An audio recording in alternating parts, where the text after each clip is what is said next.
Welcome to On Texas Football. I'm Bobby Burton, joined by CJ Vogel. We're right in the shadow of DKR right now, talking to you. We just visited with three players for the University of Texas that met with the media today. Manny Muhammad, Alfred Collins, and Barron Sorrell, the three defensive players that Steve Sarkisian choosing after the last practice prior to the spring game. CJ, you got some practice notes for us to digest a little bit from what you heard from people behind the scenes. What are you hearing today? Yeah, it was for not being full pads. It was a bit of a physical practice today. They were getting after it. Of course, spring game on Saturday, so not all the way down to the ground, but there was some hitting, there was some physicality today. Of course, some live situations, teams practicing on the red zone, 2-minute drills. Of course, everything that you would expect to see from a Texas practice. They were out there today, ensuring that situationally they were prepared for whatever game situations they will face in a given fall. Of course, the big eyes on the offensive line, of course, worth mentioning for the 2-minute drill with the first team unit. It was Hayden Connor and it was DJ Campbell. With the second team, it was Cole Hudson and it was Nato Umuzulu with that group. So what about it? That's good. That's good stuff. What about the receiver group? You and I were talking about it a little bit beforehand, and what you heard, they were running a lot of 12 personnel today. They've been running two back, one tight end, but now it sounds like, so look, Sark's a master of invention. He'll put them just about anywhere and everywhere. What are you hearing these days? Yeah, there's a lot of 11 personnel, 12 personnel, and 21 personnel. Of course, the first group at 21, when you had the two tight ends out there, was Juan Davis next to Gunnar Helm. You had Amari Nyblack running with the second unit there. And, of course, with your first team offensive group, whenever you see 12 personnel with the two running backs, it was actually Ryan Wingo.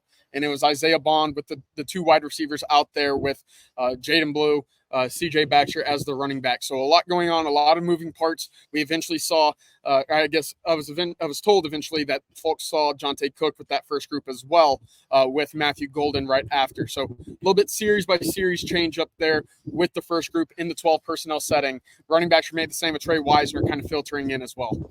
Interesting stuff overall. Any turnovers that you heard about today? Anything like that? Big plays, big hits. Yeah, there was actually a big touchdown, a double pass from Matthew Golden to Isaiah Bond. So that caught the attention of folks in attendance, of course. The ball was on the ground. It wasn't the cleanest day for the Texas offense. There were a number of drops. Again, something that we heard on Saturday following the scrimmage. Not yet something I think has been a recurring issue, but back-to-back practices now this week in which we've heard the ball hitting the ground from the wide receiving position. And, of course, there was two fumbles as well. I was told it was Trey Wisner and CJ Baxter. Baxter, of course, had a fumble as well on Saturday. So enough to keep an eye on moving forward. Yeah, of course, we'll see in the spring game. I used to go to these practices when I was in school, filmed them all, and look, you're going to get a mix and match of all kinds throughout a 15-period practice, or not a 15-period, but a 15 different practices over the spring. A lot of this is just all culminating, and we heard about it today from a few of the players that were meeting with the media. I want to talk about those in just a second, but first I want to say thank you to our sponsor, Laura Baker of Keller Williams Realty. If you live in and around Austin and are looking for a new place to live or putting your house on the market, make sure you reach out to Laura. She's the best. 512-784-0505. She knows Austin like the back of her hand. It's 512-784-0505, or reach out to her via email, Laura at AndyAllenTeam.com. She's with Keller Williams Realtor, and that's Laura Baker. All right, CJ, anything that you were impressed by or interested with that was said today at the press conference availability? Yeah, well, first off, I'd like to start with who was brought out to us. Of course, Barron Sorrell, Alfred Collins, Manny Muhammad, who the younger guy of the group, seeing him amongst that group, certainly encouraging to see where he stands right now in terms of the Texas defensive staff and his leadership capabilities with this group. We know Alfred Collins is a name that was expected to be around, entering year 5. He's a guy that we expect to see in the middle of that defense a number of times. And, of course, Barron Sorrell has been mentioned a number of times in terms of his leadership so far this offseason, whether it be winter conditioning, kind of grabbing the bull by the horns, or really, kind of carrying over into spring football where he is, one of the older guys on that defensive line up front. So seeing the three of them, certainly encouraging. I'll start with Manny Muhammad because I thought he had a really interesting line there. The secondary is old, but it's young. And at the same point, you understand what he's trying to say with the guys like Jahdae Barron, a lot of experience there. Andrew Makuba coming in with Michael Taft. Derek Williams played a year ago. He's played a year ago, but you also get the influx of, it's only year 2 for Manny Muhammad. It's only year 2 for Derek Williams. And, of course, a lot of young talent with Kobe Black, Wardell Mack, Jordan Johnson-Rubel, and, of course, Xavier Phil-Sami back deep. So a good, strong balance in which he sees a lot of steps forward from what we saw week 1, or I guess practice 1 of the spring. One that he added, is a big part of the communication that they've continued to build. And a large part, he actually singled out Andrew Makuba and what he's been able to do with that secondary unit because of what he's done on the football field already in his college career. Yeah, said Makuba was an excellent communicator on the back end, and actually has been one of those guys that's been able to tell other people, hey, you got this wrong a little bit. I would add this. Alfred Collins had some really nice things to say about Kenny Baker, the new defensive line coach at the University of Texas. Collins saying that Baker is one of those guys that really pays a lot of attention to detail, and that has been a focus of the Texas interior defensive line this spring. He said, hey, you don't get away with anything. Technique and details are what Baker is all about. I thought that was interesting. And then Collins also shared with us, CJ, why he returned for another season, because there were some thoughts he might be able to go be a late round draft pick, etc. Well, obviously he wanted to come off a better year, but also he's had a degree from the University of Texas, really, really important to him. And not only important to him, but his mom, his dad, his aunt, all of them. His mom has a degree, of course, played basketball at Texas as well. So that was actually kind of refreshing to hear. What did you hear from a guy like Barron Sorrell that it was interesting. He was the first one out for us today, right? For the media. Certainly, we've talked about Barron in this almost in reverential tone because of who he is and who he's become.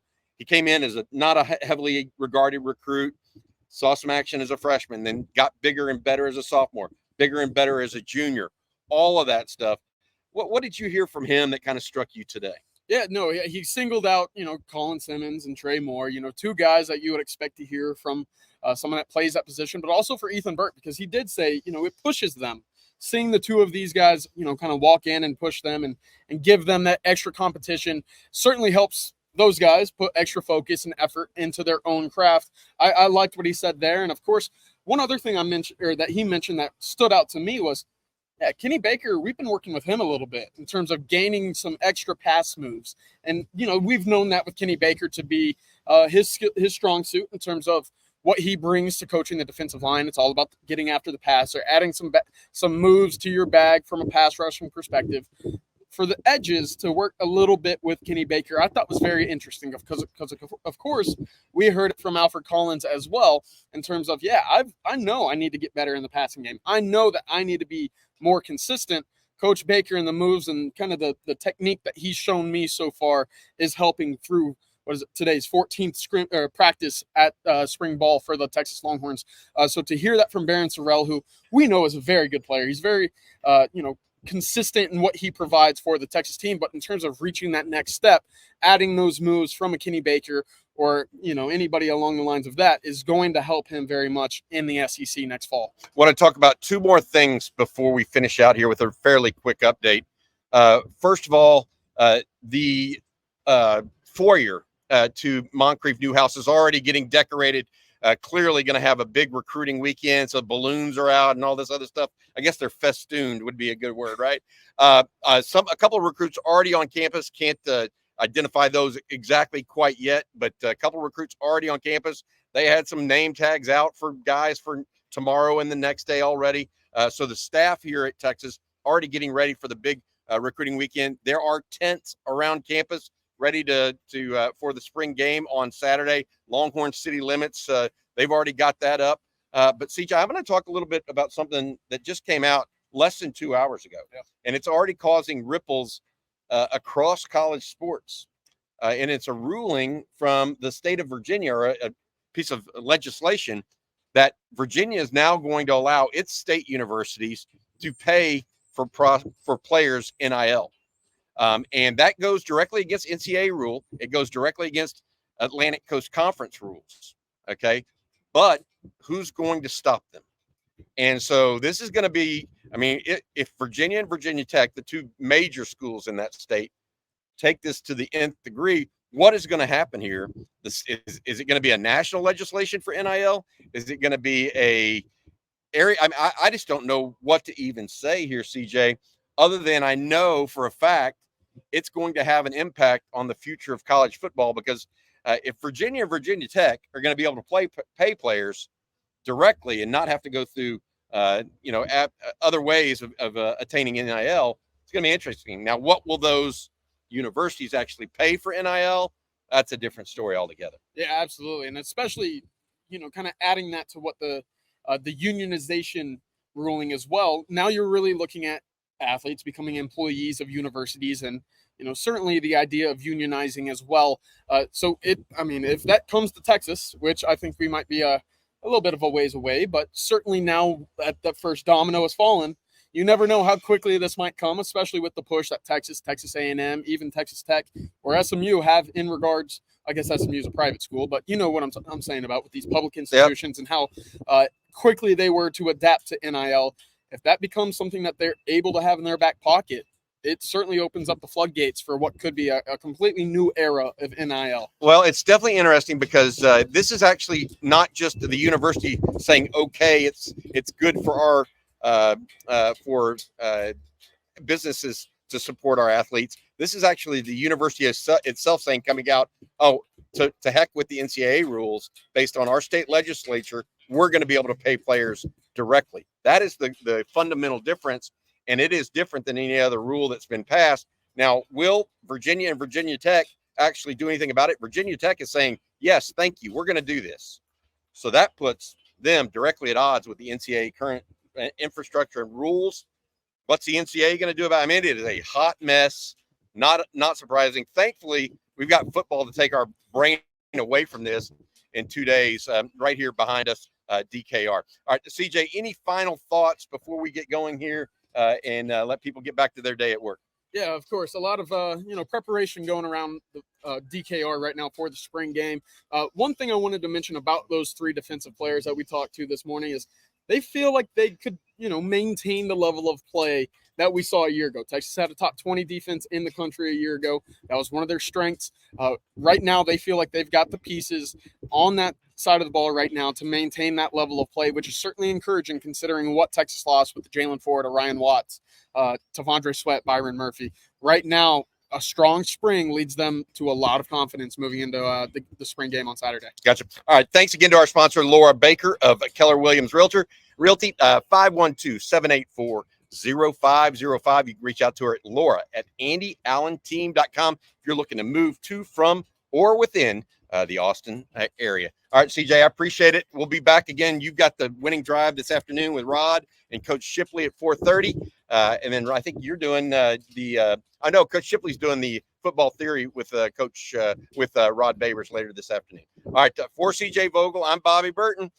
Thanks for watching On Texas Football. Hook 'em.